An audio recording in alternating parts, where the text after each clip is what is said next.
বস, আজকে খুব আনন্দের দিন। কিছু কি হবে না খাবার জিনিস? কি খাবি তোরা বল। তোদের আজকে যা ইচ্ছে আমি তাই খাবো। তোরা শুধু বল কি খাবি। বস, আমরা কি বলবো, আপনি যেটা খাবেন আমিও সেটাই খাবো। সব সময় তো তোরা আমার প্রিয় খাবার জিনিস নিয়ে আসিস। আজকে তোদের প্রিয় খাবার জিনিস নিয়ে আমার সবাই মিলে বসে খাবে। আজকে পুরো পার্টি হবে। ঠিক আছে বস, আজকে আমাদের ইচ্ছে মতো খাবার নিয়ে আসবো, তারপর সবাই বসে একসাথে খাবো। ওরা তো খাবার আনতে চলে গেলো, কিন্তু এখনো যে জমিদার সাহেব এসে পৌঁছলো না। কখন খবর দিয়েছি, কখন যে আসবে। ও কালু ভাই, কি ব্যাপার জমিদার সাহেব, আপনাকে কখন আসতে বললাম, এত দেরি কেন? আর আপনার মুখে তো পুরো হাসি ফুটে আছে।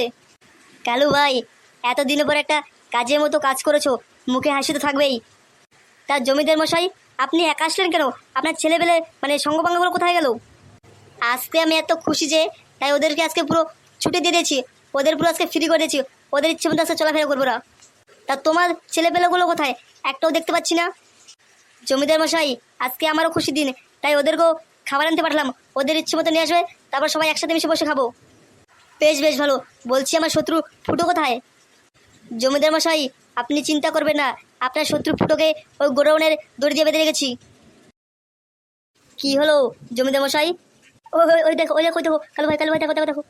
কি রে ফুটো, তোকে তো আমি দড়ি দিয়ে বেঁধে গোডাউনে ফেলে এসেছিলাম, ওখান থেকে কীভাবে ছুটে আসলি তুই? তুই কি বলিস কাল মস্তান? তোর মতো কত মস্তান এলো গেল, আমাকেও ধরতে পার না, আর তুই আমাকে বেঁধে রাখবি? যা, ভালো হয়েছে তুই যখন গোডাউন থেকে ছুটে এলি। আজকে তোর শেষ দিন। আরে বিকাশ দত্ত এমএলএ, আজকে এটাই দেখবো, আজকে কার শেষ দিন, তোর না আমার। ল্যাংচা, চল তো লেগে পড়তো ময়দানে। আবে তুই আমার বন্ধুকে আটকে রাখবি?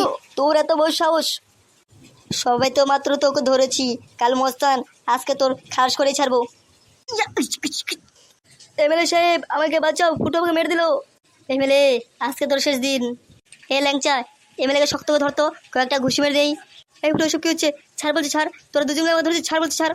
আরে এমএলএ, যতই ছাড়ানোর চেষ্টা করিস আমাদের হাত থেকে ছাড়তে পারবি না। ফুটো, এসব কি হচ্ছে? ওদের ছেড়ে দাও। বড় বাবু, আমার হাত ভেঙে দিয়েছে, আপনি আমাকে বাঁচান। হে এমএলএ, চুপ কর।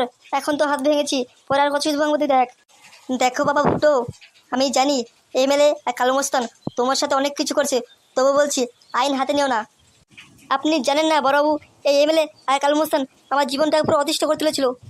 সবই জানি বাবা, তুমি বরং আইনের হাতে তুলে দাও, আইন এদের শাস্তি দেবে। বড়বাবু, আপনি এই কথা বলছেন? দেখো বাবা ফুটো, আমি চাই না এই বয়সে তুমি আইনে ঝামেলা পোয়াও। আর তোমার বাবা মা ফিরে এসছে বাড়িতে, যাও তুমি তোমার বাবা মার সাথে দেখা করো। ঠিক আছে বড়বাবু, আপনার কথা আমরা ছেড়ে দিচ্ছি, কারণ ওদিকে বাবা মা এসছে, এই জন্য আর ওদের টেনশন দিতে চাই না আমি। চল রে ভাই, বাড়ির দিকে যাই, এবার থেকে নিশ্চিন্তে ঘুমাতে পারবো, আমাদের কোনো ঝামেলা নেই।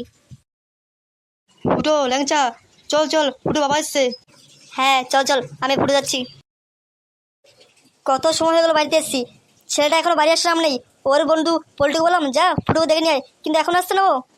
হ্যাঁ গো, দেখেছো ছেলেটা বাড়িঘরটা একটু গুছিয়ে রাখতে পারলো না। কিরে, সারাদিন কোথায় ছিলি? আর এদিকে ঘরের অবস্থা এরকম কেন? আর বলো না বাবা, বাড়িতে কারেন্ট নেই, আর তোমরাও বাড়ি নেই, তাই ঠিকমতো ঘর ঝাড় দিতে পারিনি, আর ঠিকমতো খাওয়া দাওয়া হয় না, এই জন্য ঘরের অবস্থা এরকম হয়েছে। আর ওই গেছিলাম ক্লাবে। ফুটো, তুই কেমন আছিস বাবা? আমি ভালো ছিলাম, তোমাদের দেখে আর বেশি ভালো লাগছে। আয় বাবা এদিকে আয়, এবার থেকে আবার নতুন করে জীবন শুরু করবো আমরা। যাক বাবা, এতদিনের ঝামেলা শেষ হলো, এবার থেকে আবার নতুন করে জীবন শুরু। আর ওদিকে তো আবার কুমার সুন্দরী রয়েছেই।